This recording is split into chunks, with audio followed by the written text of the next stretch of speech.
مومن جو فدا نقش کفے پائے نبی ہو زیر قدم آج بھی عالم کا خزینہ، گر سنت نبوی کی کرے پیروی امت،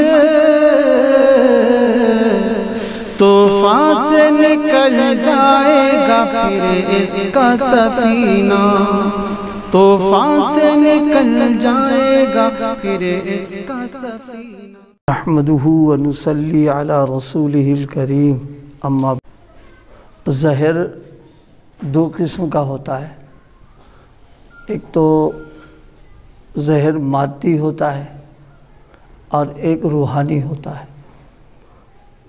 مادی زہر جو ہے وہ جان لیوا ہے، اور روحانی جو زہر ہے یہ ایمان لیوا ہے۔ ہم سب لوگ جانتے ہیں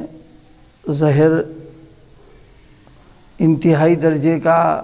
خطرناک، نقصان دہ، جس طرح نہ جسمانی مادی زہر کو کوئی شخص اگر استعمال کر لے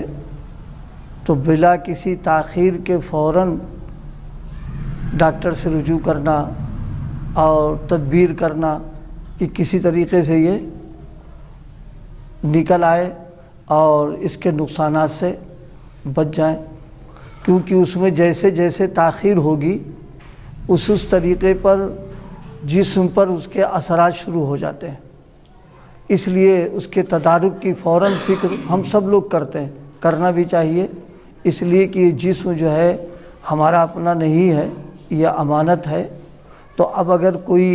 ایسی چیز اس میں پہنچ رہی ہے جو نقصان دہ ہے تو امانت کا حق یہ ہے کہ پھر اس کی حفاظت کی فکر کرنا۔ اسی طریقے سے جو ایمانی زہر ہے، ایمانی زہر کیا ہے؟ گناہ، یہ ایمان کے لیے زہر ہے۔ ایمان بعض اوقات گناہ کے اثرات ایسے ہو جاتے ہیں کہ ایمان سلب ہو جاتا ہے اس میں۔ تو یہ جو روحانی زہر ہے یعنی گناہ اگر ہو جائے تو بس اس کی تلافی اور تدارک میں تاخیر نہیں کرنا چاہیے، اس لیے کہ ہر گناہ جو ہے یہ اللہ تعالیٰ سے دوری کا اور اللہ تعالیٰ سے گویا انسان کو دور کر دیتا ہے، اور اللہ سے دوری بندے کے لیے جو ہے یہ نقصان دہ چیز ہے۔ یہ دیکھیے، محبت کی دنیا میں عاشق جو ہے، محب سب کچھ برداشت کر لیتا ہے، گوارا کر لیتا ہے، لیکن محبوب کو چھوڑنا اور اس سے دور رہنا اور اس کا فراق جو ہے اس کو گوارا نہیں ہوتا ہے۔ وہ سب کچھ کر لے گا لیکن اس کو نہیں گوارا کرے گا وہ۔ اللہ تعالیٰ ایک ایمان والے کو اللہ تعالیٰ سے جو قرب حاصل ہے اور جو محبت ہے، جو تعلق ہے، اس کا تقاضا یہ ہے کہ اگر نادانی میں، انجانے میں، نفس و شیطان کے بہکاوے میں آ کر کے اس زہر ہم نے لے لیا تو بس اللہ سے دوری ہو گئی ہے۔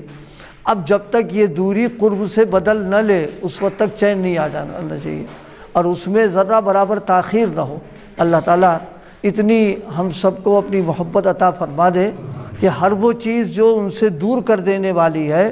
وہ سب کو گوارا کرے، لیکن یہ نہ گوارا ہو ہمیں، اور اگر ہو جائے تو بس فوراً توبہ، تلافی، رونا، گڑگڑانا، آہوزاری کرنا، اتنا کر لے کہ یہ بوجھ جو ہے قرب سے بدل جائے۔ اور ان کی دیکھیے مہربانی کیسی ہے، فرمایا کہ توبہ کرنے والا جو ہے وہ صرف یہ نہیں کہ ہم اس کو معاف کر دیتے ہیں، بلکہ توبہ کرنے والے کو ہم محبوب بنا لیتے ہیں۔ التائب حبیب اللہ۔ دنیا میں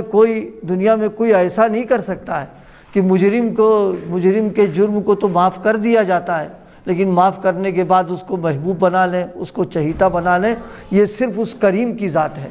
کہ اس نے کہا کہ ہم سے دور تو ہو گئے ہو تم، لیکن اگر تم نے اس دوری کو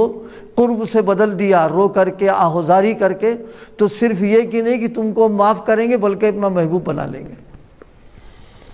بزرگان دین، اللہ والے حضرات صحابہ کرام کے حالات اور واقعات، ہر وہ چیز جو اللہ سے دوری کا اور اللہ سے قرب میں مخل بنی ہے تو اس کو انہوں نے ہٹا دیا فوراً، کہا یہ چیز جو وبال جان ہے ہمارے لیے، یہ تو اللہ تعالیٰ سے ہم کو دور کر دے گی ہے۔ ایک صحابی کے سلسلے میں ہے، نماز پڑھ رہے تھے، باغ بہت ہرا بھرا اور بہت گھنا باغ تھا، اس میں ایک پرندہ آیا اور آنے کے بعد وہ اسی میں پھنس گیا، اور وہ منظر اتنا اچھا لگ رہا تو وہ دیکھنے لگے نماز کی حالت۔ نماز تو پڑھ لی انہوں نے، اور نماز پڑھنے کے بعد فوراً خیال ہوا کہ یہ نماز تو جو اللہ سے قرب کا، اللہ کے سے مشغول ہونے کا، اللہ سے بات چیت کرنے کا جو تھا، یہ تو فرق پڑ گیا، اس کو لے کے کیا کریں گے ہم؟ فوراً آپ صلی اللہ علیہ وسلم کی خدمت میں گئے اور جانے کے بعد کہا رسول اللہ یہ بس اللہ کے لیے یہ پورا باغ دے رہے ہیں، اس لیے کہ یہ نماز میں ہمارے لیے توجہ اور ہمارا انہماک اس سے ختم ہو گیا۔ اس سے ایک بات یہ معلوم ہو گئی کہ ایمان والے کے ایمان کا تقاضا یہ ہے کہ ہر وقت اللہ کے قرب کی فکر میں رہے، اور اللہ سے دوری اور بے توجہی بے فکری جہاں ہو فوراً جو ہے اس چیز کو ذریعے کو ہٹا کر کے پھر اللہ کی طرف پر آ جائے وہ۔ تو گناہ جو ہے یہ عرض کیا تو روحانی زہر، ایک صحابی کے سلسلے میں مشہور واقعہ بھی ہے ان کا کہ ایک معاملہ ان سے ہو گیا، اس کی وجہ سے انہوں نے ایک ستون میں اپنے آپ کو باندھ لیا تھا اور یہ کہا تھا کہ میری توبہ یہی ہوگی کہ رسول اللہ خود آ کے کھولیں گے تب میں جاؤں گا، ورنہ میں ایسے ہی بندھا رہوں گا میں۔ پھر اللہ پاک نے ان کی توبہ قبول فرمائی اور باقاعدہ ان کے لیے وحی آئی، اور اسطوانۃ التوبہ مشہور جگہ، مشہور ستون ہے وہ، تو وہ یہ چیزیں جو ہیں ہم سب لوگوں کے لیے سبق کی۔ آج دنیا اتنا ہم لوگوں میں ہر وقت سوار ہے کہ آج اگر دکان میں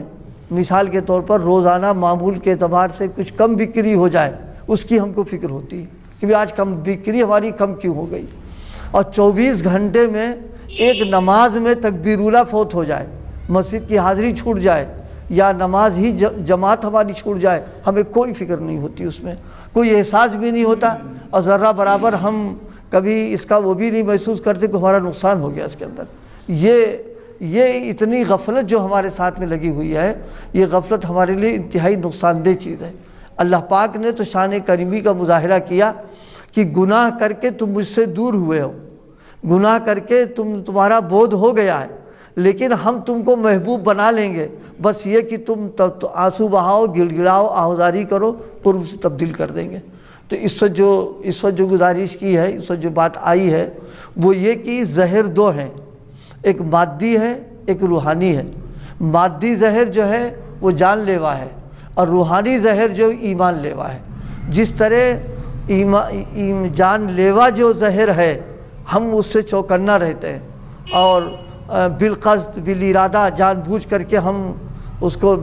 کو استعمال نہیں کرتے ہیں، اور اگر ہو جاتا ہے تو فوراً تلافی کی فکر ہوتی ہے۔ اسی طرح اللہ پاک ہم سب کو جان لیوا جو زہر ہے اس سے بھی اللہ پاک ہم سب کو بچنے کی اور احتیاط کرنے کی، اب اگر بالفرض ہو بھی جائے تو فوراً تلافی و توبہ کی توفیق عطا فرما دے۔ سبحان اللہ و بحمدہ۔